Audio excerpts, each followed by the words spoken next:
I've got a new house. I've got a new job. I know my place.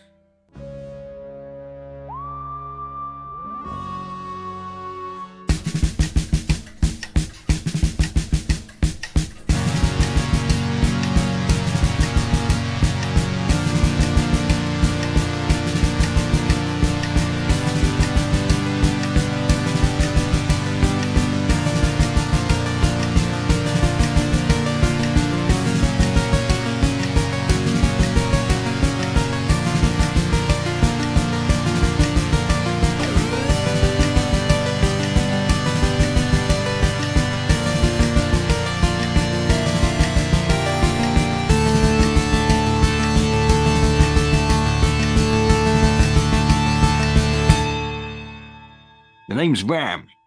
I'm Ram. And I left my martini shaken, not stirred, which is apparently is a terrible way of making a martini. But, you know, spy films don't have to make any sense. Meanwhile, we're here to talk about Doctor Who. Yeah, that's the segue. You heard it. My name's Barry Williams. That's not a segue. Completely inaccurate use of the word segue. Give me a break, That's a man. hard cut at best. My name's Barry Williams, and with me tonight I have Mr. Rupert Booth. Hello, I had a vodka martini once. It was horrible.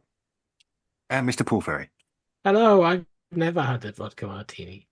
Yeah, I don't think I have actually. No, I've had a vodka. No, they're hot. Seriously, they're from my Shaken era, or they're horrible. stirred? Yeah. I got mine shaken because I was hanging out with a Bond fan and it was the end of the night and he said, "Let's have vodka martini chasers," and I went, "Ah!" because that's all I could do at that point. And so we had vodka martinis and I went, "Ah!" and went home. Urbane, debonair. So yes, I started a new job today, so I am actually quite tired. Congratulations! How was it? Tiring. Yeah, I mean it's always the same thing. You're going to a new job the first day, and first of all, you're fighting the fight or flight. You've got that throughout, and then secondly, you're trying to work out what it is you're meant to be doing there. Mm-hmm. So it was I all call right. that life. Yeah, it was all right, but knackering. How's the new house, Paul? It's all right, but it's smaller than our other house, and it's distinctly not un-TARDIS like it's kind of smaller on the inside. So we're just finding that we've got masses of stuff. I keep opening. I open these boxes of kind of DVDs and put them all like 2-ply on a shelf and thought, oh, they are going to fit in. Then I opened another box and there's just more DVDs, and I was thinking, I've got too many DVDs. Yeah. yes. Get a hard drive. Honestly, get a hard drive. There's good reason for getting the Doctor Who on Blu-ray. It just takes up less space, so it's quite handy. Mm-hmm. Yeah, well, I'm putting them on shelves, and the ones that I've now got on the collection, I've kind of sort of taken those DVDs back off the shelf and just sort of, they're just in a box somewhere. So they're now in a kind of arrangement that kind of some Doctor Who fans would just balk at, and they just go, "They're not in order. They're only semi in order."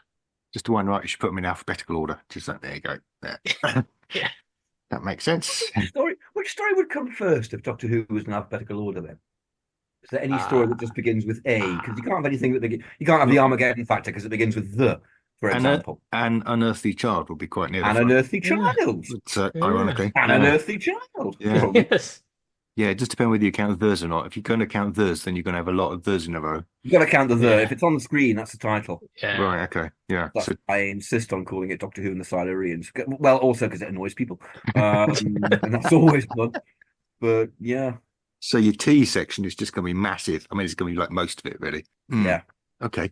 Well, if I ever write a Doctor Who story for television, I'm just going to call it Just got like Daleks. Yeah. Exclamation of the mark. Daleks. Yeah. Exclamation mark. Brackets deceased. Yes, we're going to slightly off subject here. Yes. Hey, that never For happened. a change. Time Round, the most focused podcast in history. Jobs and houses might change, but we still talk a lot. Still just wank. wank on about a lot of old nonsense. This is the Doctor. Present claim from the High Council of Time Lords. Keeper of the legacy of Rassilon. Defender of the laws of time. Protector of Gallifrey.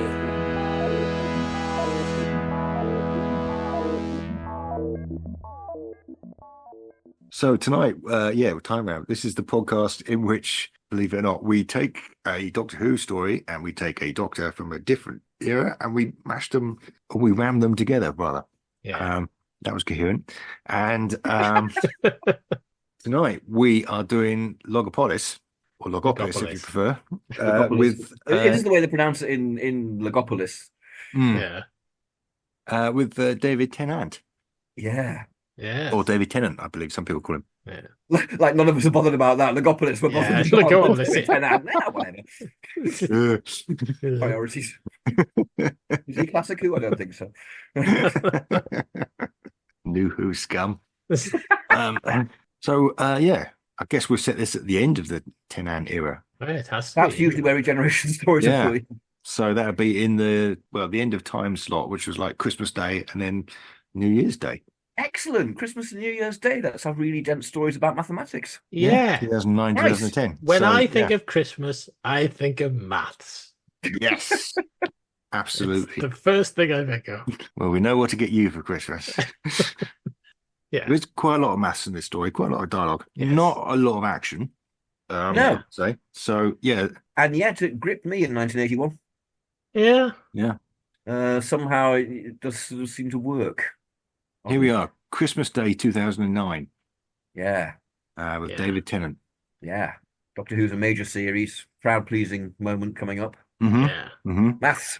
Maths. Maths, baby. Yeah. Old men sitting in cells chanting about maths, like Christopher H. Bidmead himself nowadays.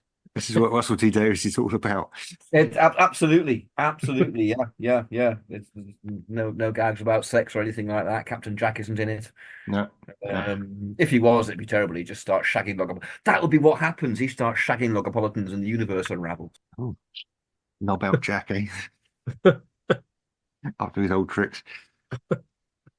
Tapping his knob on the side of the monitor and so on. The monitor wouldn't mind as long as it was a binary sequence or something like that. You know? Maybe that's what the Logopolitans do in the RTD universe. Just kind of tap it all out with the knobs.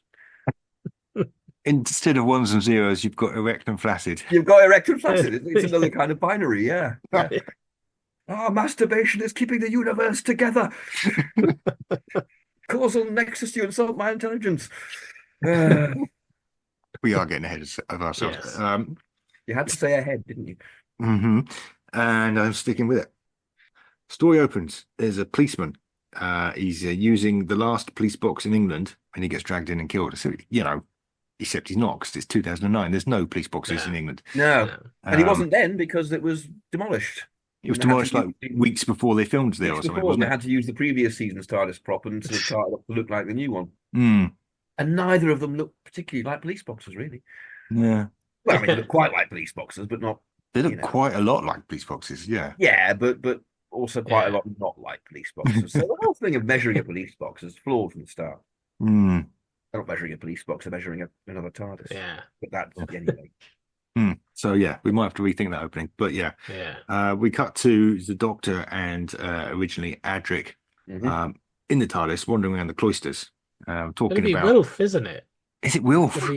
It's got to be Wilf. He's the only kind of. Let it be Wilf. Yeah.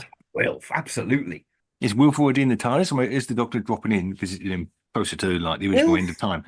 Wilf has been worried about his friend who's a policeman and who vanished recently. Yeah, okay. Yeah. And no one knows where he's gone, so he's called the Doctor in ways. Well, you just give him a bell, can't you? And the Doctor's investigating, and straight away he's all broody and his bottom lip's protruding. He's going, and off we go. Yeah. Right. Okay. I mean, I don't know what adventures Tennant's had up to this point in the Time Round universe, but perhaps he's had some premonition that maybe that the end is nigh. Maybe he's he's a bit moody about it. was thinking at the very beginning, can we have the policeman knocking 4 times on the TARDIS on the police Yeah. just for the hell of it? So in the original version, but they're talking about entropy. They're talking about how entropy increases, Yeah. and the Doctor's kind of wibbling about going back to Gallifrey apparently. But then he decides that what he's going to do is he's going to measure some police boxes. Yeah. He's going to fix the chameleon circuit.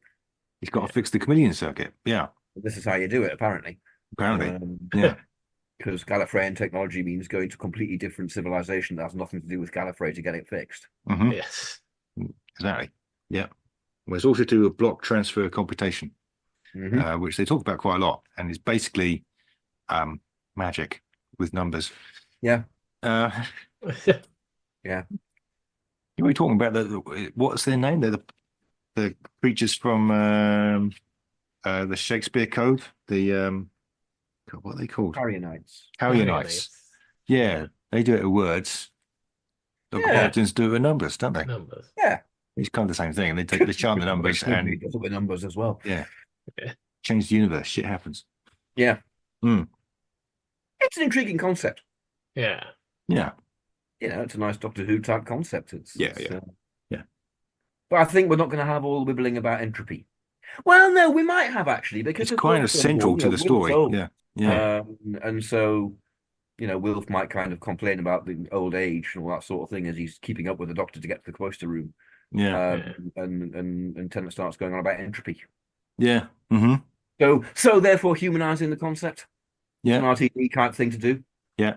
I think. Yeah. Yeah. Relate entropy back to how knackered you get when you're old. Age to us, relate entropy to us. Mm. Rather than being a sort of abstract mathematical thing. Yeah. Related to us. The thing is, if you think about it, kind of in the early days of New Who, he should be making more effort all the time to repair the TARDIS, because as far as he knows, Gallifrey is gone. So if it conks out, it actually makes more sense. Where are you going to get the parts? Yeah, I'm going to get the parts. We're going to get parts. Yeah. Can't get the parts, mate. Get the power. Because before we see that the Doctor's put a black hole in a big room in the TARDIS, yes, in Journey to the Centre of the TARDIS, then as far as I remember, the power came from Gallifrey. I'm not sure if that was ever in series or if it was just kind of canon. I think it's in the novelization for Deadly Assassin. I think it's kind of if I'm remembering that right. But yeah, certainly that's where I assumed that came from. Isn't it? That's the Eye of Harmony, isn't it? Underneath the capital. Yeah. Underneath the, I wonder if the cloister room will look a bit more like the TV movie one in this. Yeah. Or whether it'll be just kind of pretty much as it was, kind of quite small, quite intimate. Yeah. For this kind of conversation, a very human conversation. They might do it on location, They might do it on location. Yeah.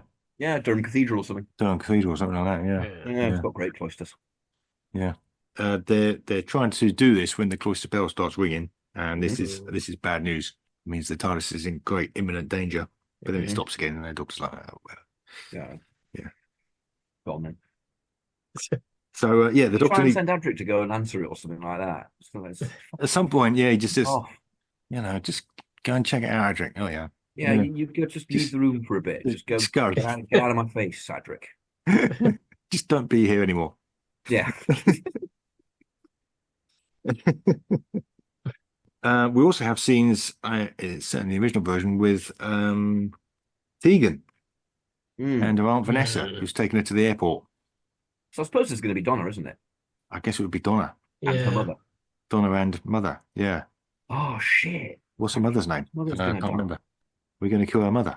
Are we going to do that? Well, unless she's with some random auntie, her mother's sister. Yeah. Her actual auntie. Oh, let's just kill her. Fuck it. Why not? Do we not need her again further down the line? It's Christmas. Kill her mother. What's her mother's name? I can't remember her name now. What's she called? Mrs. Noble. Sylvia. Is it Sylvia? Sylvia Noble. Right, okay. Yeah. Sylvia, okay. All right. So Sylvia is taking Donna to the airport. She's starting a new career as a stewardess. For reasons. Yes. Okay, now maybe she's taking her to turn left and to go and get a temp job somewhere. Because she's so good with people. I mean, she doesn't ever get there, so it doesn't matter what the No. job Doesn't is. really matter what she's going to go off to do. I mean, she Keegan's can the air do stewardess. anything. Yeah. I mean, she Keegan's can the air do stewardess. anything. Yeah. You know, Yeah. the air hostess bit never becomes part of it. No, that's true. Yeah. Yeah. Much like Sarah being a journalist, doesn't it? It's rare. I mean, Pertwee a couple of times, I think, in season 11. Yeah. He sort of blags away into things by being a journalist, but on the whole, And Robot. and Robot, yeah. Yeah. But aside from that, when you're facing, I don't know, Sutek and kind of going, I'll just take notes in shorthand. It's not going to bother him. Okay, Donna's got a new job as a rat catcher. Cannon. Sylvia's taken it down the warehouse or wherever it is. Mm-hmm. The rat warehouse. I don't know where they Rat place, yeah. rat place. I don't know. London's full of rats. She's taking it to London to catch some rats. London, excellent. Mhm. London. Yeah. Despite the fact they live in London. They don't live in that London. Bad. She deserves to die. She's taking her to that London. Yeah. They live in the other London. They live in London. Nice Excellent. London. Nice Yeah. London. That Right. London. Actually, Chiswick is quite nice. Yeah. Let's face it. Yeah, so they get a flat tire in the Barnet bypass, which is where the doctor's How going. did they get there from Chiswick? That's a hell of a long way out. Where is this warehouse? Well, to be fair, they're not going to the Keels? Barnet bypass because there's no bloody police box there. So I don't know how we do this bit. True. It doesn't matter. There's a road and then they have a flat tire. Okay, all right. Well, what's Yeah. the doctor doing there if he's not measuring police boxes? Don't know. He is measuring police boxes. What police boxes? There's no police boxes. The master's TARDIS. Yeah, All right. So he and Wilf. Because he's going to investigate Wilf's Yeah. friend, the policeman who vanished. And yes. he's picked up some like traces of chronotons Traces. or whatever. So he And hones there's- in on them and materializes by this police box and instantly opens the door and goes, "Oh, that's wrong. You shouldn't have a police box there. That should be there. Oh dear." Yeah. Wilf's Yeah. friend, the policeman, is the policeman from An Unearthly Child. Fantastic. He's on his last day. He's retiring at the age of about 80. More than that, she's about 80 and an earthly He's child. like Dixon. You know how Dixon the Dog Green was still a copper when he was about 85? He's like that. Oh, Well, for all we know, endless policeman. an unearthly child is Tennant's first story. So you know, Yeah. it might only be a few Yeah. years. Well, in that case, it'll tie in nicely. Yes. Yeah, if that happens, which it won't. But yeah. The question is, which police are we talking about? Pilot policeman Fred Rawlings, or are we talking about Reg Cranfield? Oh. Depends Personally, what I it think is. Rawlings does it Potentially, they were both dead by the time it got filmed. So, Yeah. Mhm. Well, that's convenient because they're dead now. yeah. Because the Masters killed them. So Rawling Cranfield, Yeah. Okay. as his friend's name was, Yes. has vanished, and the Doctor tracks down emissions, and lands there, and it's a police box, and it's completely out of place. Yeah. All right, and then he lands around it, doesn't he? He lands around And then he it. lands around it. Are we going to do that? Oh yeah, we have to do that, don't we? You kind of have to do that, really. Yeah. We have to do There's a that. bit of work. Yeah. I was going to cut to the chase and have like the car drawing up and the tire and just like straight away, you know. Well, I mean, if we're replacing the end of time, we need to actually probably pad this out a little bit. Worryingly, True. you know, That is quite creepy, that bit where it's getting darker and darker as they're kind of going. Oh, it's terrifying. It's great. The police box within a police box. Yeah. Yeah. And it does make you look at it and go, "Oh, why didn't they light it like that all the time?" It's funny. Yes. The roundels lit and everything, and then the console twinkling. It's great. Yeah. I suppose because it makes no sense. Because if you're piloting a Parliament space machine, you kind of want to see the controls. Yes. But yeah. Just that and Enlightenment, they light the console room really atmospherically. You just go, Yeah. "Oh, really, guys?"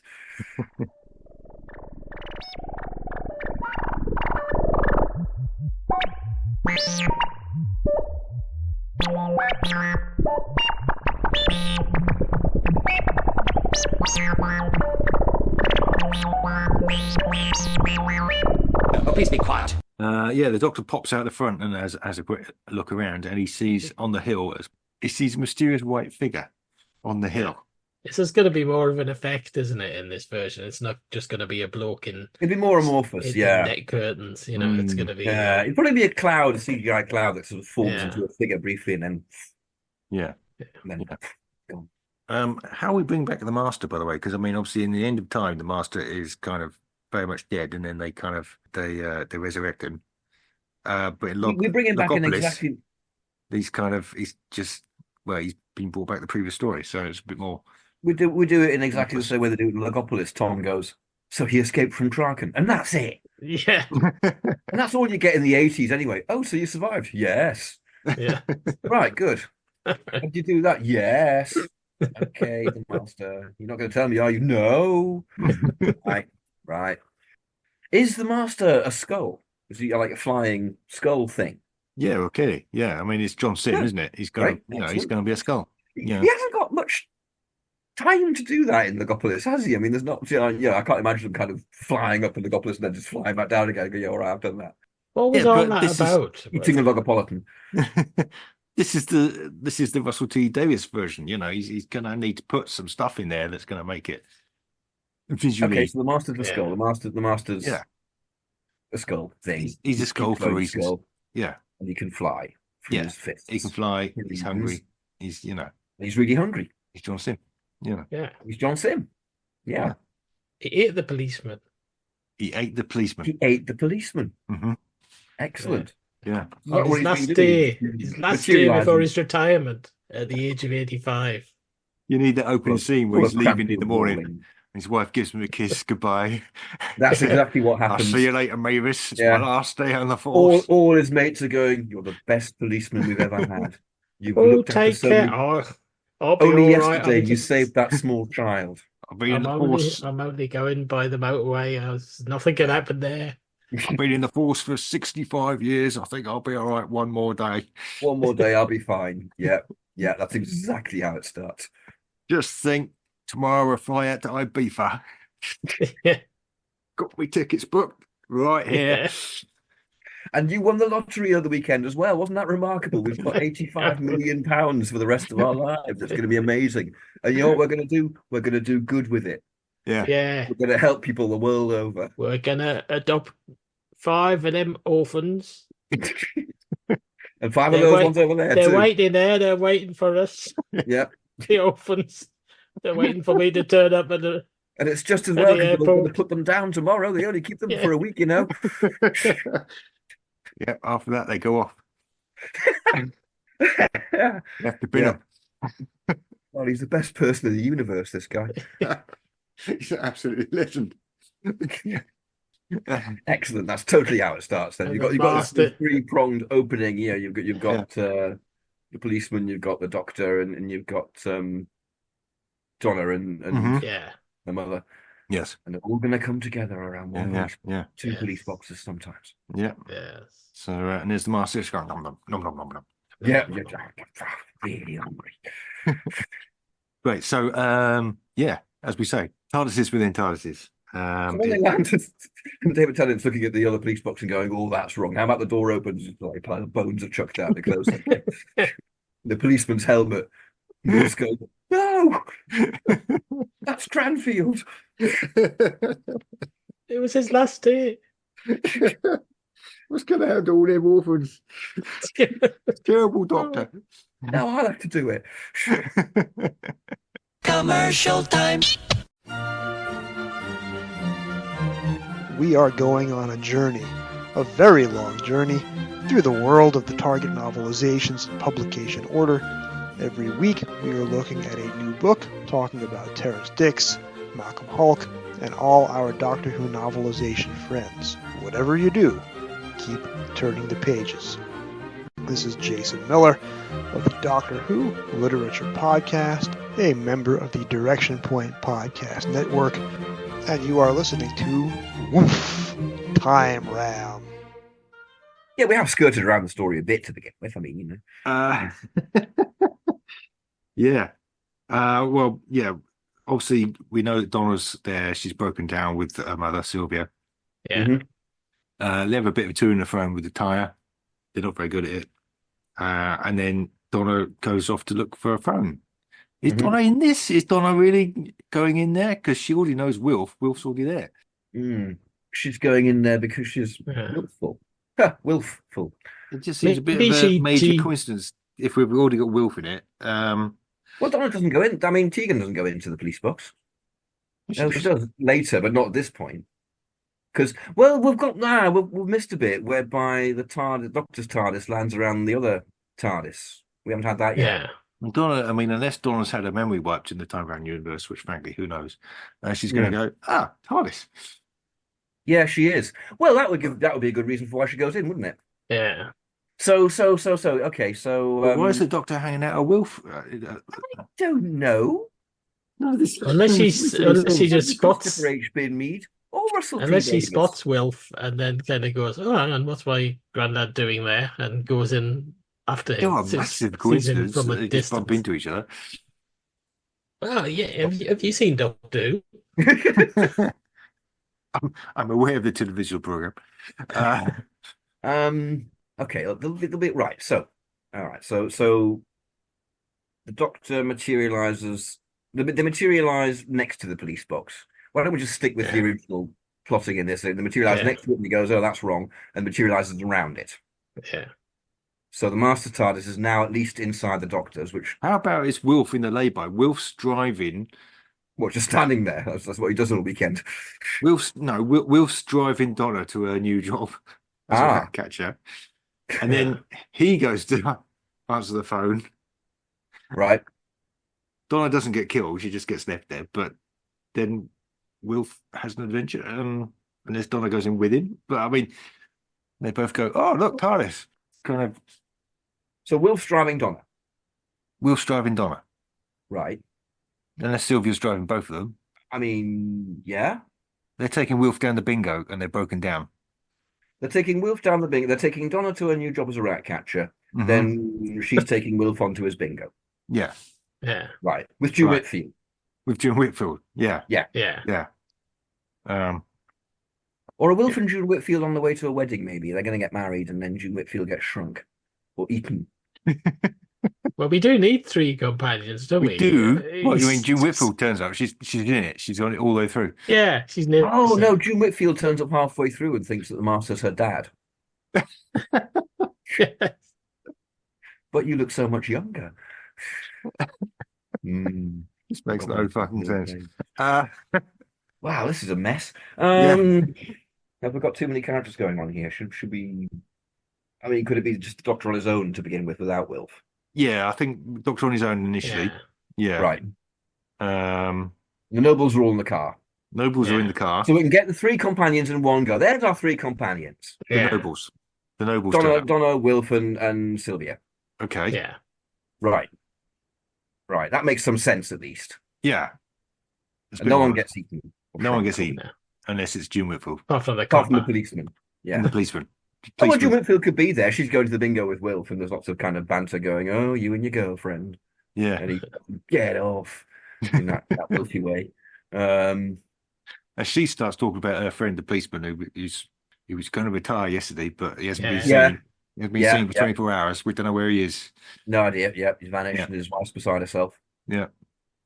Yeah. Or maybe June Whitfield is actually his wife, and she's been having an affair with Wilf, and she ends up feeling really guilty, so we get like human drama going on. Yeah. Okay. Yeah. Yeah. Yeah. Yeah. Oh, pity this hadn't been a few years earlier. We could have had him played by Terry Scott. Oh, brilliant. How come we've never cast Terry Scott in anything? No, that's true. I have to bear that one in mind There's for still when we time. get a kind of There's still time. 70s and 80s story. Yeah. We forget the Time Meddler in the 80s. Oh, yes. Mm. There you go. Yeah. Right. So Donna and Wilf and Sylvia all go into TARDIS. Yay. Great. Okay. The Doctor's not there. And Sylvia be getting really annoyed already. She'll be going, "You see, your mate's vanished and the Doctor's here. Told you, he's a menace. Yeah. His fault." At least one of them goes wandering off looking for the bell because they can hear the bell. Yeah. Yeah. Donna, I'd guess. Yeah. We're putting Donna in the Tegan part. Yeah. Okay. Which I think we would because Tegan's quite proactive in it. Mm-hmm. And I can imagine, episode 4, I can imagine Donna going, "No, I'm staying here with him. I know he told us to go, but fuck it, I'm staying." Yeah. Yeah. And Wilf waits in the control room. Yeah. Because, just in case someone comes He back. doesn't want to walk. I mean, he's old. He's old. Yeah. and Sylvia goes off to have a bath or something until episode 2. Sylvia goes, I'm really tired. Where's that delta wave augmenter that's so incredibly useful when we want to get people out of the plot?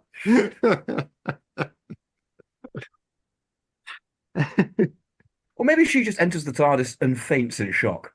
Yeah. It's Yeah, just maybe. so ridiculous. Yeah. Maybe she just has a really normal human reaction and just pisses herself and faints. She doesn't have to piss herself. Oh, good. All right, good.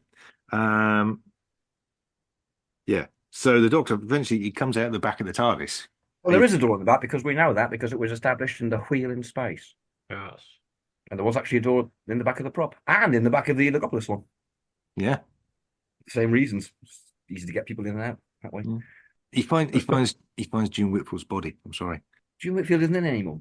Yeah. Is she? She's been shrunk by the master. So June Whitfield stayed in the car. Yeah, well, someone has to stay in the car. Why? Well, we don't need that cliffhanger anymore, so we could just And actually, she's get not rid going of to be all of shrunk that. either, is she? She's going to be eaten. It's going to be a pile of bones. Yeah, well, okay. He comes out the back of the TARDIS and finds a pile of bones then. Right? Yeah. Steaming skeleton thing like you have in Steaming skeleton thing. times. Police helmet, you know. Yeah. Words. Yeah. There's some more police there they've turned up to investigate. And he's standing by a pile of bones with the police helmet on going, yeah, it wasn't me. Hello. Oh, hello. What sort of these bones then?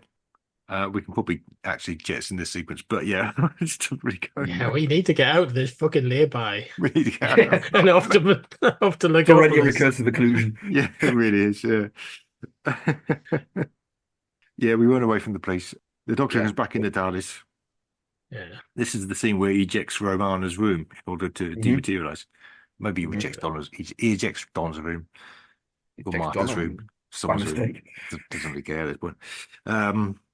He ejects Rose's room, and then he's kind of really agonizes about it. Yeah. Because the TARDIS is tiny, it's only got like 3 bedrooms to choose from. Yeah. Could have ejected anything. Mm-hmm. That's a third of it gone. Yeah. Could have ejected a field full of sheep, you know. He tried to eject Jack's room, but it was just like stuck. It wouldn't get the door open. No. Some kind of stiction going on here. Oh, Jack. You are disgusting. Well, we've established that the Master's kind of in the TARDIS. Yeah. And he needs to flush him out somehow. So we've missed out the entire recursion bit with the TARDIS and the TARDIS. No. Yeah, we have. No, we haven't, because he goes inside the TARDIS and he keeps going inside more TARDISes and he goes inside more TARDISes and eventually he pops out the back. Yeah, right. Yeah. But he has popped out the back and there's a pile of bones there. Yeah, he pops out the back, there's a pile of bones. Okay, fine. Yeah. Right. We're not changing it. We just need, to be honest, we don't need to change it. I can just, fine. Yeah. Okay, so we get to one of his madder plans here. He decides to land in the Thames. Oh, this just does me in. It did me in 1981 as well. It's kind of, what? You're going to land underwater and float? What? Going to flush the Master out by flooding the TARDIS with the Thames. But then they stand up against the door. Yeah. And they're kind of trying to press the door shut. Yeah. So now, and okay. So in law, in canon, the TARDIS is gigantic. The Thames is just going to be drained. Yeah, the Thames is only of finite size. Yeah. So and have you seen the state of the Thames? Yeah. I'm not letting that in my TARDIS, personally. That's an awful lot of shit. Yeah. and old bikes and cars and bodies and things. So, well, I mean, there's so much sewage in the Thames now that they had the boat race recently, and they warned E. coli. Yeah, they warned warned them to stay out the river. I remember first time I went down to London, it was brown and sludgy and hardly even moved. It was that thick.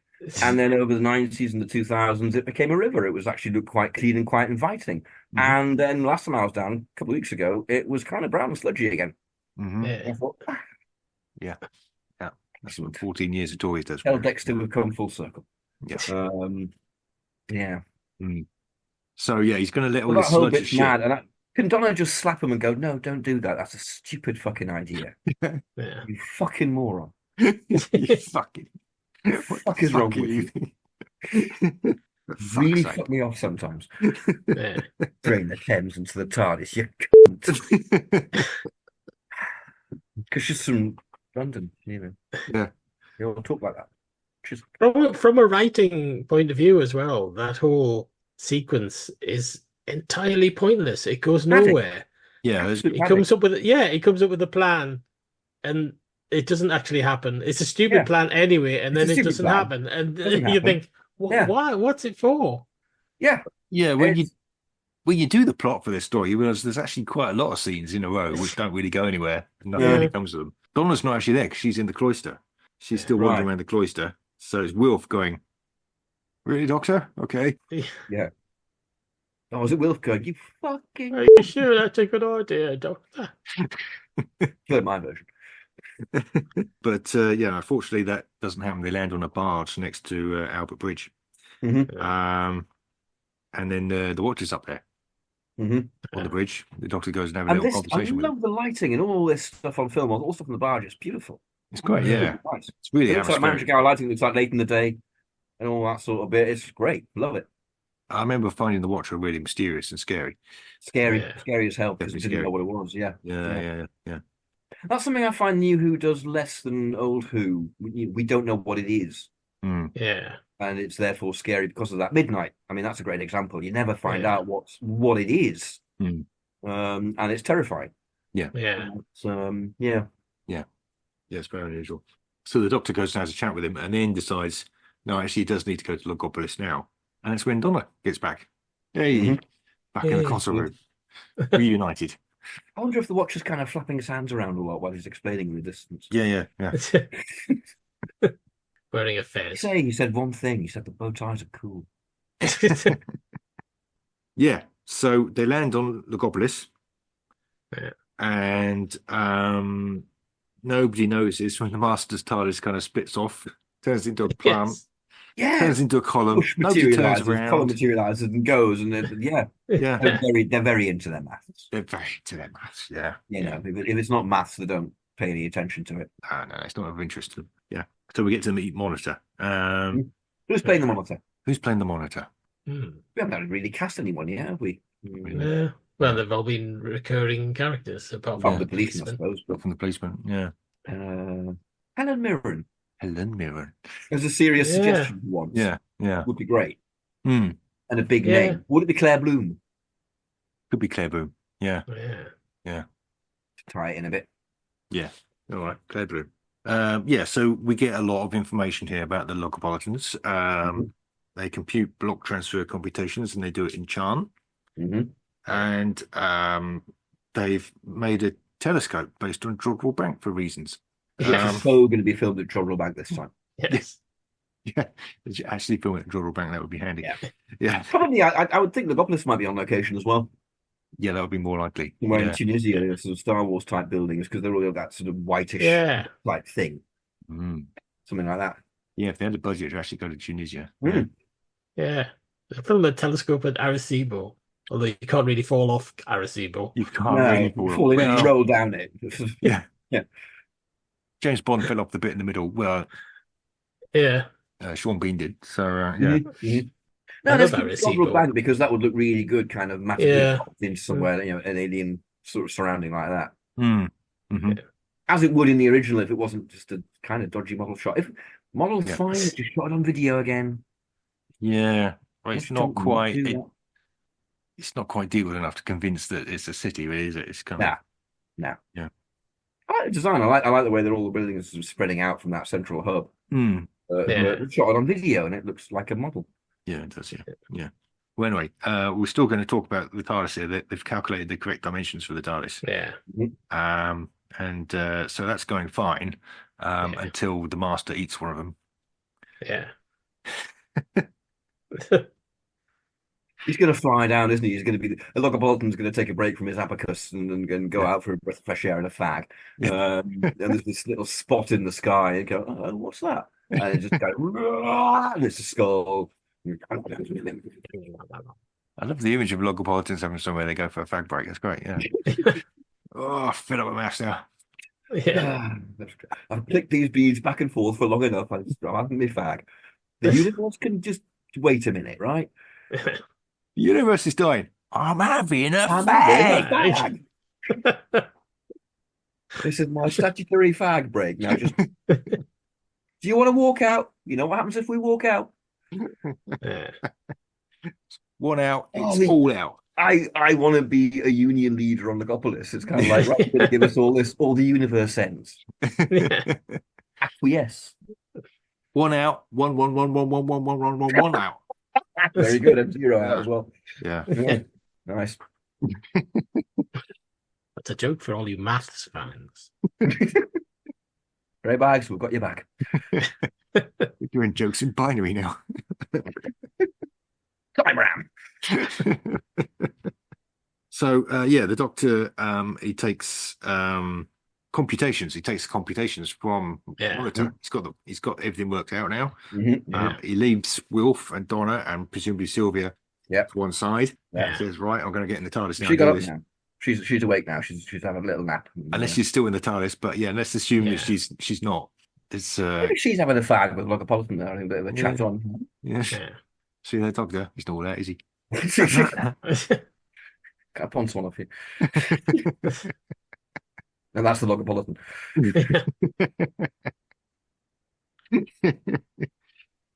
Yeah, so the TARDIS starts shrinking. Yeah. Ooh. That's the big cliffhanger. Now you'd have to see inside. You'd have to see something really bad happening inside as well. It kind of approaching on the Doctor like that. It's just collapsing, so he's in proper danger. Yeah. Yeah. Yeah. It's too wee. We're kind of at the halfway mark here, but I don't know if we're kind of ready to leave Christmas Day yet. It's not a breathtaking cliffhanger. It's not. Well, that's why I'm saying you have to see the inside. You see something more happening. Yeah. The Doctor's screaming in agony, something it's tearing him apart or whatever. Yeah. The outside of the TARDIS starts cracking. Yeah. It'd be like pixelating, wouldn't it? Maybe like kind of bits of it missing and like it'd be phasing in and out, digitized, squareized. Yeah. Yeah. Entropy starts hitting it, maybe. Yeah. Well, yeah, I mean, it starts shrinking, but then it gets to about 3 feet tall and it kind of stops. Yeah. Which is not all that dramatic. And you do wonder if the Master's standing there going, no, 3 feet tall now. Yeah. But he's still alive, though. Didn't think that through. I'm not really the Master, am I? I'm useless. Yeah. But you can imagine that it wouldn't please John Sim. That wouldn't be enough for him, but that simple pleasure would be enough for Ian Lee, wouldn't he? He'd be sitting there going, 3 feet high.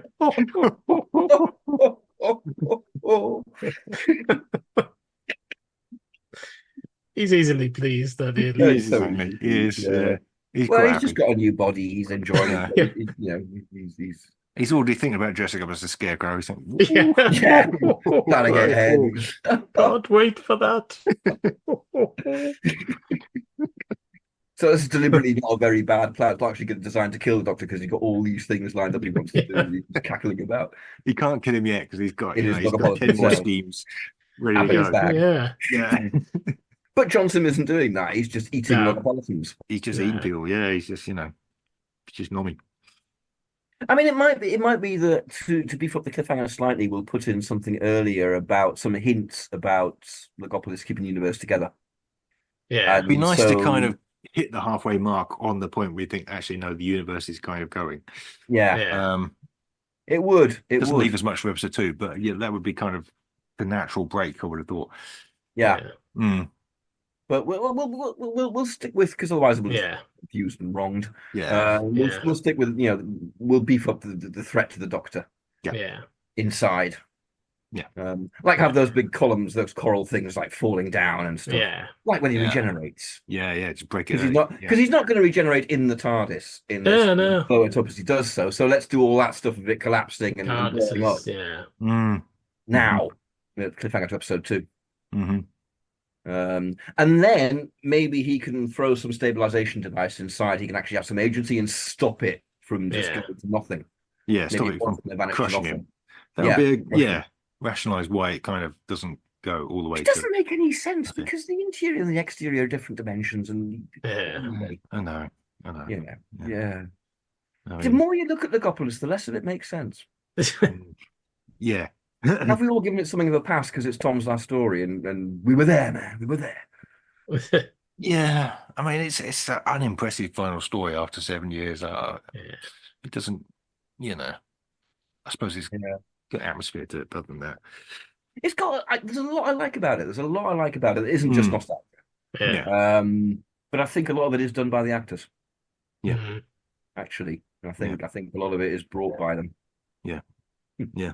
The TARDIS gets picked up, I guess, taken to the central register. Yeah. And then Wouldn't be called that nowadays. It would be called something to do with PCs. It would be something modern that people Yeah. can run into. and then Monitor and Wilf, using Wilf's tremendous mathematical skills, try and track down the error in the code. Excellent. Oh, I can totally see Will following Helen Mirren around, kind of going 4A, 4B, 4C. Blimey, can I have a sit down? No. That'd be more Donna, wouldn't it? She's using her temping skills. She knows. Yeah. It would be Donna. It would be Excellent. Donna doing Yeah. temping skills, and she'd just scan through it in 5 seconds and go, "That's wrong." It's Yeah. not right. Oh, she doesn't know what's wrong. The monitor knows what's wrong. But Yeah, it'd be yeah. Donna. But she'll know. So She knows something's not right. Will could just Yeah. be sitting around with the Yeah. TARDIS and with Sylvia. Yeah. Meanwhile, they've got sonic projectors pointing Yeah. at the TARDIS to help I stabilize it. like them. I always like those props. They're quite fun props, actually. Yeah. Yeah, aren't they? Yeah. Yeah, they're quite good. I think that the TARDIS, rather than being this sort of wee TARDIS, it would be like sort of changing all the time, wouldn't it? It'd be like kind of Flexing. And be you'd cut back the Tennants distorting. inside, constantly fighting at the Yeah. console to make it, to stabilize it. You know, there's another area of instability. And maybe that gives them an idea. Maybe he starts going, instability. Yeah. The Metropolitans are keeping back this instability in Yeah. some way. Wait Yeah. a minute. Oh, universe. And off you go. But yeah. Well, yeah, Monitor and Wilf start finding dead Logopolitans. Just piles of bones, piles of steaming Just bones, piles of bones. Yes. flag ends. This is where the errors come from. Smoking on Logopolis is prohibited. But at least they've worked out what numbers they need to change. So they got Donna there holding it up. Yep. To the monitor. Yep. Can I say, change this, Doctor? Yep. That sorts it out. And the Doctor does. Yeah. And sorts it out. And Wilf does his little dance. Wilf does his kind of like, hey, going back and forth a bit at that point. Hey! Well, Wilf's busy. Wilf and Sylvia are going looking for the master. Is this a good idea? Yeah. Maybe not. But they're looking Have for they? the master. Right. Yeah. Right. Okay. Yeah. Maybe the monitor says that she needs to know exactly which cells have been compromised, corrupted. Yeah. Well, in the original version, Adric thinks it's the Watcher behind this, so they're actually looking for the Watcher. Yeah. But yeah, they do go around the streets for a bit. Yeah. They'll go roaming around the streets, and it's not because, yeah, And then the master distracts Sylvia by pretending to be her father. Dad. Yeah. Excellent. Is the master She by can't this be point? her dad's Wilf, so don't worry. Yeah. Could be interesting. Is the master by this point like Mr. Creosote because he's eaten about 500 Logopolitans? So he's coordinated. I'm a fucking I can't mathematician. even walk. This mathematician is only one for a fee. Oh, fuck off. So maybe the master impersonates the policeman, the dead policeman at the beginning. Oh, okay. Yeah. And Wilf's going, oh, maybe the master stole his body. Yeah, I mean, he'd be making himself look like somebody, wouldn't he, to fool them rather than. Well, yeah, but it would be shit though, because he puts a beard on and a mustache or whatever else and a hat, and then he turns into a skull. Yeah. Like, oh, disguises don't work at the moment. He's dressed as a scarecrow.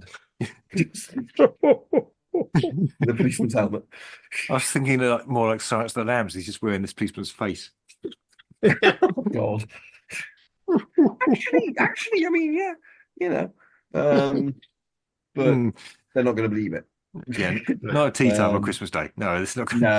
No. Well, we're on New Year's Eve now, aren't we? Well, I guess so. You can wear people's faces on New Year's Eve. That's right. Yeah. Time ram advice. Why don't you wear someone else's face this New Year's Eve? The New Year's tradition. Yeah. There's some business with it. Yeah, and of course this is the problem, isn't it? Because the Master gets control of Nyssa Yeah. by pretending to be. I mean, this is bullshit as well because he doesn't really look much like Treemass.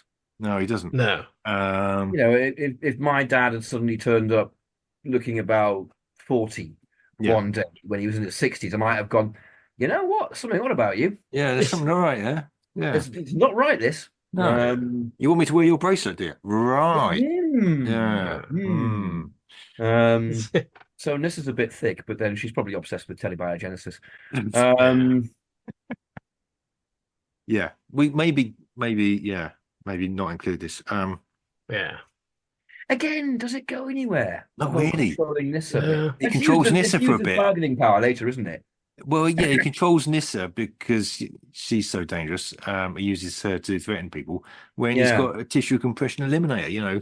He can fly from his fist strength. Yeah. And he keeps turning into a skull and he's eating people. So in danger, he just Why needs does he to be need? there. Yeah. Why does he need to have Nyssa just, you know? The trouble is, if we get rid of it, we have to find something else to fill it with. We could make the collapse of the TARDIS go on longer. Yeah. I think we should get more drama out of the collapse of the universe because we don't really see it. True. We see a picture of a starscape with a bit of a shadow moving across it. But in the new series, they do something more like, say, turn left, where all the stars disappear. Yeah. You know, and it's... How about that in saving the TARDIS in some way, or maybe even in stabilizing it, Tennant has to do something that will prove fatal. Uh-huh. And so from now on, he's on the countdown. Yeah. So for the entire second episode, he's fighting off regeneration for a better reason than just going around to see his mates. You'd enjoy that. Yeah. For half an hour. Yeah. Something like that, maybe? Uh-huh. Yeah. So the collapse of the universe is mirrored by the collapse of the Doctor. Right. And given that sort of touchstone, that emotional sort of resonance. Yeah, I use phrases like emotional resonance now because we're talking about the new series. I know. Maybe he has to somehow channel the, you know, we were talking about the Eye of Orion in the TARDIS before. He has to somehow channel that energy. Eye of Harmony. Yeah, the Eye of Harmony. What did I say? The Eye of Orion. No, Eye of Orion. Eye of Harmony. That's what I meant. Yeah, and somehow, you know, he uses that energy to restore the TARDIS and whatever. But it knackers him. Yeah. Right. Okay. So here it is then. So putting all this together. So they show him the bit of paper on the scanner with you know, and that's the main solution. But they need energy and power to rebuild the TARDIS to regenerate it. Yeah. That's how he has to release the power from under the time rotor or something. Right. Part of the vortex. Yeah. Okay. Just to look into it. Shit that. And the TARDIS is a bit knackered anyway. Good. Yeah. Okay. Eventually the TARDIS returns to normal. The Doctor kind of comes out, rejoins them, and he introduces them to the Watcher. Basically, the Watcher is friendly. We'll say no more than that. And do you think the Watcher's going to get dialogue in this version? I mean, I've got a horrible feeling he might. He shouldn't. Yeah. But I feel that he might in some way. Or maybe it'll be right at the very end and it'll have Matt Smith's voice. Yeah. It's quite similar to the bioregeneration, isn't it? Where you got kind of two doctors interacting. You could just have Matt Smith in it. Never been explained. Yeah. Which I love. Yeah. But what aspect of regeneration is this? We've never seen it before or since, or any references to it. What happened there? Yeah. And I always assumed it was like Choji and in the Planet Spiders. You know, actually, I take it back. It totally happened in the previous generation story. Planet Spiders. Yes. Yes, absolutely it happened there. So 70s Doctors, they get a prefiguration version wandering around for a bit. Yeah. Right. Choji's better than the Watcher. Choji can actually do things. You know, he he can just stand on hills, flowing. Yeah. You know, he gets stuck in. He's got clothes. He's got clothes. Filmy nonsense. So the Master's still there. He's wandering around the central register. He's still silencing the Logopolitans. He's using the Is he finished eating for a bit now? Is he all right now? Is he what? Has he finished eating? I think so. Yeah, he's using the sonic baffles. He's using them to kind of silence everything. Because he gets restored for a bit at a time. Doesn't he stand in that big archway and that stops him turning into a skull? Yeah, it could be. Is that Yeah, right? yeah. For a bit. Or does he keep? I know he turns into a skull when he's attacking Rassilon, but we all do that. I mean, I've not watched it for a while. I don't know. No, me neither. Yeah, but in this story, he wants to take over Logopolis, so that's his plan. Yeah. And it's not a good idea. Nah. Not And good. he's eaten half of it. I mean, what's the point? Yeah. It doesn't go well. You know, I buy a new computer, I want to use it. I don't start noshing into it. Yeah. Bastard's a fool. So we've established that by destroying Logopolis, which can't be repaired, it's destroyed the universe. So we're kind of powering towards the end here. The universe is, thank goodness, the universe is collapsing, and the Doctor and the Master basically have to join forces. Because, the universe passed the point of collapse a long time ago. And the only thing that's been holding together is Logopolis. Yes, indeed. Yeah. And CVEs and all that sort of thing, entropy CVEs. is taking over and they siphon off the entropy into different universe, which is a bit shit for E-Space. I mean, E-Space is just coming along nicely with its marshmen and its vampires and its Tharils, and then suddenly a whole pile of entropy comes through. It's like, oh, shit. Well, yeah. I mean, the excuse is given that, the universe is a closed system, so entropy increases. So they need to put it into this other place. But then E-Space is just another universe. So you put them together, it's just a slightly bigger enclosed universe. So, actually, it's slightly smaller. Well, I mean, E-Space is smaller. Add E-Space and our universe together, it's still, a closed system. So, I'm not sure what they're doing, but anyway. Yeah. So as I was saying, it might be a bit more dramatic way of representing the universe collapsing than having Nyssa standing there going, I can't see Draconadric. Yeah. Yeah. Of course you can't, Nyssa. There's a whole fucking universe. How do you expect to see one planet? Indeed. Yeah. Well, it's next to Meteoriontis, isn't it? Well, yeah. Well, what's that look like, if you're not next to it? I don't know. It's the one solar system in the universe that actually, by the position of its planet, spells out Meteoriontis. From all directions. Okay. Once every 100,000 years, maybe. But you want logic in this? Let's start with Christopher H. Bidmead. I ain't doing the logic here. Yeah. I didn't invent the idea of flushing the Thames into the TARDIS. That is not a good idea. Fine. Basically, at this point, Wilf and Sylvia get sent off in the TARDIS with the Watcher. Donna has hanging around. She's following the Doctor and the Master. Donna comes back out. Donna rebels and goes, "No, I'm not having this. I'm sticking with the Doctor." Yeah, indeed. Yeah. They're all following Monitor back to the Central Register. There is a plan. They plan to put had an anti-entropy computer program, which they were going to just run automatically. And then it was going to keep the CVEs open permanently. Yeah. And then they could all now the Logopolitans having a chance as being keeping the CVEs open. Yeah. They would just why they didn't just tape it. Then they could all go once, boys. Yeah. Okay. Yeah, plug that in. Done. Yeah, record and then play it back, and there you go. There's your CV. So they're all going to extended fabric to be all right. Yeah. Okay. So they got this program, and then the Monitor stored in bubble memory, which I bet was a really impressive thing in 1981. Bubble memory, that rings a bell. Yeah, I think I've heard of bubble memory. Yeah. I've only heard of it from Logopolis. Yeah, I might be making that up, but I got a vague feeling that was a thing. Yeah, the Monitor kind of disappears, get faded out. Literally, yeah. The Master runs away. Horrible. That's going to be horrible. That's going to be right. Yeah. The Master runs away, but then gets trapped under some rubble. They have to go and get him out. Yeah. So yeah, he can fly with his fists, man. He can blow rubble away, surely. Or are his fists knackered? Okay, well, Anthony Ainley runs away and gets buried under some rubble. Again, this is a section which doesn't really go anywhere. It adds nothing. Yeah, no, it delays things a bit. It really is quite padded, isn't it? It really is, yeah. Amazing how it slips past you. Yeah. I think half of it's down to Grimwade. It's Grimwade directing, isn't it? Is it Grimwade? I think it's Grimwade. Oh, okay. As is googling. It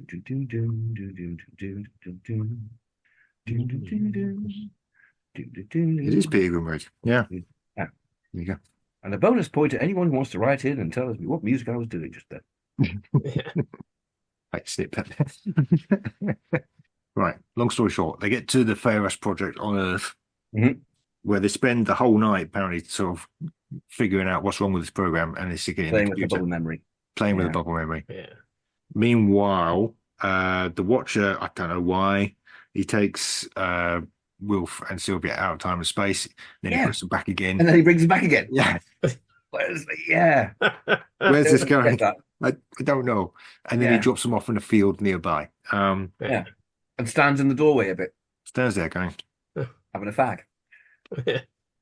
There's his. Yeah. So we get to the climax, really, which is the crux of the story. Dawn's rising. Everyone kind of congregates on the Drodrell dish. Yeah. And Kicks off when Dawn rises in Logopolis. This is where it kind of really kicks in, I think. Yeah. this is where it kicks in. Yeah, they have quite a long bit of business again where they're distracting the guards. And then we do get the wonderfully mad scene where actually, no, I'll tell you what, there is a bit I enjoy. The Doctor climbs up the telescope to get there, and then the Master he's turned up by TARDIS. Takes his TARDIS, yeah, he's just there. I do love the Master's line, where the Doctor goes, "I envy you, your TARDIS. Excellent, Doctor. Envy is the beginning of all true greatness." I love that. That's great. I can't see John Sim doing that. That's your kind of urbane. That's your Delgado-esque Master. It is, yeah. I love the Master's wonderfully mad scheme here, where he's decided to blackmail the entire universe. Yeah. I I can imagine Sim doing that. I don't know who he thinks is listening to this message or how that he's expecting them to pay him. Yeah. Sim would just be like playing some pop. He'd be playing whatever was Russell T Davies's favorite pop song at the moment. Yeah. To the entire universe. Yeah. One more time. Which would be synced with the action of Caroline again and again till everybody goes insane. The Noble family kind of taking out guards and things like that. Yeah. I mean, they're going to get Wilf in 5 seconds flat. He can't run very fast. So he's down. And then I mean, obviously in the original version, there's the scene where the Doctor has to disconnect the final cable. They've sent the message out. He now needs to stop the Master from the CVE stabilized, blowing shit up. And then he falls off. And that's it. But of course, this is Tennant. This is Tennant. He falls off. Yeah, he's basically fine. And then he goes, "Yeah, I'm all right, mate. Yeah." Yeah. Which is precisely why I mentioned earlier on that something happens in the TARDIS, which is fatal. Yeah. So he's on the countdown. Well, this being the New Year's Day episode, he's now going to spend the next 25 minutes basically wandering around. He's going to go see the Sladen, isn't he? And explaining how much farewell tour. Yeah, he's farewell to explain how much he loves his companions by kind of turning up and gazing at them from a distance. So he's going to burn up another star to go to Daleg Ulstranden in the other universe, in Pete's world, to go and say hello to Rose, who probably can't even see him. Yeah, that's going to happen. Who else? Tennant companions. Martha. He's going to look on Martha. Martha. The rest of them are all there with him, so he doesn't need to look at them. So he just takes 2 minutes about it. Well, I mean, it's established in the Sarah Jane Adventures that he visits every single one of his previous companions. So he goes back. Right. He pops into deep space and watches Katerina's corpse so floating about. Bits of Adric. Bits of Adric, yeah. Pops down and watches the meteorites of destroying dinosaurs and goes, "Oh, Adric." Because he's got to in time ram continuity, he's got to be on the TARDIS on his own at the end of it. Because it's got a tie-in for Spearhead from Space. Spearhead from Space, which is Matt Smith's first story. Yeah, opens with Matt Smith hanging off the TARDIS. Yeah. Right. Did we actually? Right. Yeah. But that's all right because the TARDIS just lands, doesn't it? Yeah. He lands and he falls out. Yeah. Like Smith. Spearhead. So. Yeah. Well, he does hang off it for a bit. Does he hang off it for a bit? We nicked that bit, but eventually lands. Yeah. Okay. Okay. So he's got to end up in the TARDIS. All right. So he does his massive fall and gets up, going, "Yeah, I'm fine, me," and jogs heartily back to the TARDIS, Yeah. as everyone does when falling off radio telescopes. Feeling fine. Yeah. What's Or happened to the maybe he's master just then? putting the feeling fine on for everybody else and going, all right, goodbye, I'm absolutely fine. And What? then once he gets in, he's like, oh, fucking hell.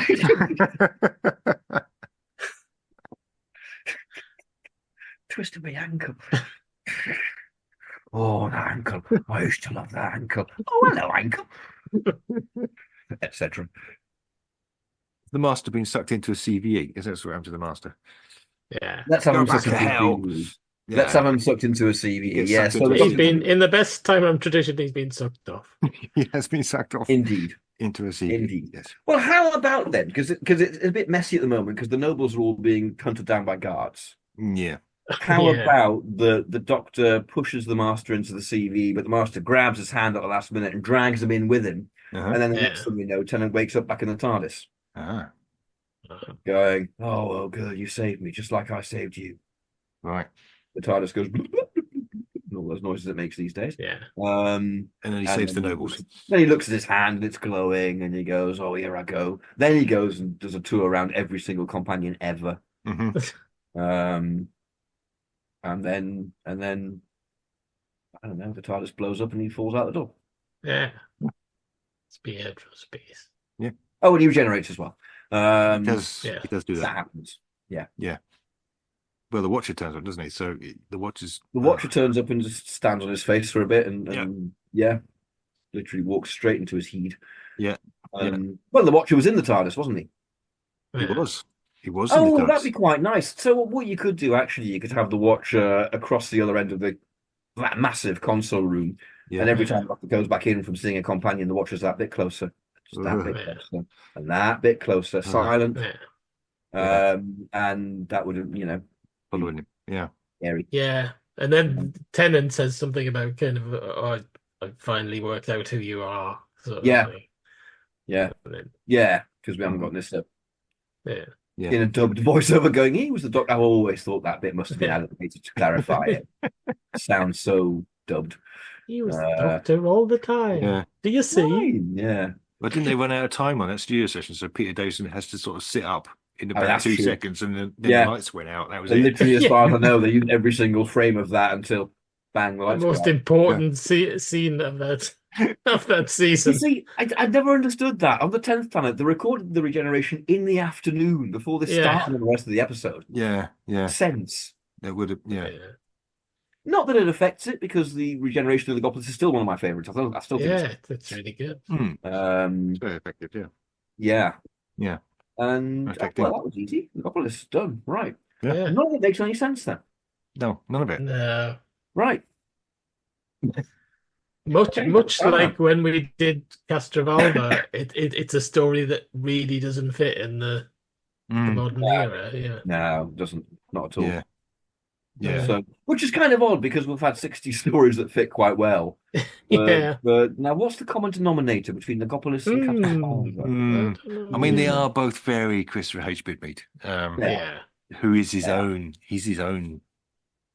He's his Animal. own thing. Yeah. He's Yeah. He's his own. He's his own. You know. Yeah, yeah. And he still Yeah. is. His Yeah. catalogue of stories is very odd It is. because you have those two, and then you have Frontios, which Yeah. could have been written by another writer. Totally traditional. Really doesn't feel like Yeah. that, like him at all.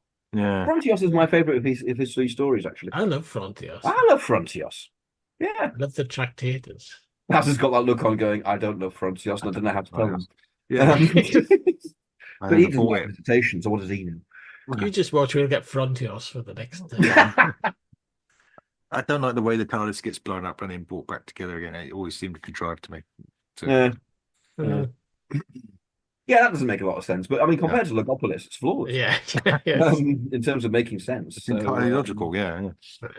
Yeah. But he does keep doing odd things to the TARDIS. He likes the Yeah. TARDIS. He Yeah. does like the TARDIS. I That's- like the TARDIS. Recurring. Yeah. But Yeah. I don't do odd things to it. Nobody did as many TARDIS scenes as Christopher H. Bidmead. Yeah. That's not strictly true. I think David Whittaker wins that one because Yeah. he did an entire story in the TARDIS. Okay. Fair enough. Yeah.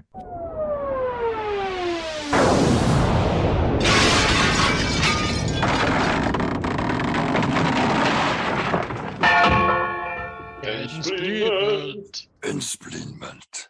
Explainment. So, better or worse than the original? Worse, It would I look would better. say. It would look Yeah, better. But I mean, it's already padded, and you thought of stretching it out to however long the running time is for the end time. I mean, it's a good 2 hours. yeah, I find it very difficult to assess Logopolis like that because the 9-year-old who watched it is still there. yeah. Whenever I watch it, I still, when dawn comes up, I said earlier, that's when the dread starts. Yeah, Mm. I still know that's coming, and it still gets me every time. Yeah. yeah, It's still really affecting to me. Well, I mean, he was our doctor we grew up with. Yeah. absolutely, yeah. absolutely, yeah. We were what? 9? Nine, I yeah. think. Yeah. I was 11. Around that. 11. Mm. Yeah, we'd never really known anyone else. Yeah, I mean, I'm kind of, I've probably said this before. I kind of vaguely, I was kind of aware of, I must have seen some poetry because I kind of remember Planet of the Spiders, Mhm. and I was aware of the Daleks before Genesis of the Daleks. So I must have seen some poetry, but I don't remember poetry's regeneration at all or anything like that. Sure. Funny thing is, I wasn't aware of poetry at all. And Yeah. all my knowledge of previous doctors came from the novelizations. So whenever I read a novelization that had a white-haired doctor in it, I thought they were talking about the William Hartnell version. Yeah. Did you not get Doctor Who Weekly? No, Oh. I didn't get that until 1986. Was that not allowed as well, like ITV, because it's got comics in or something?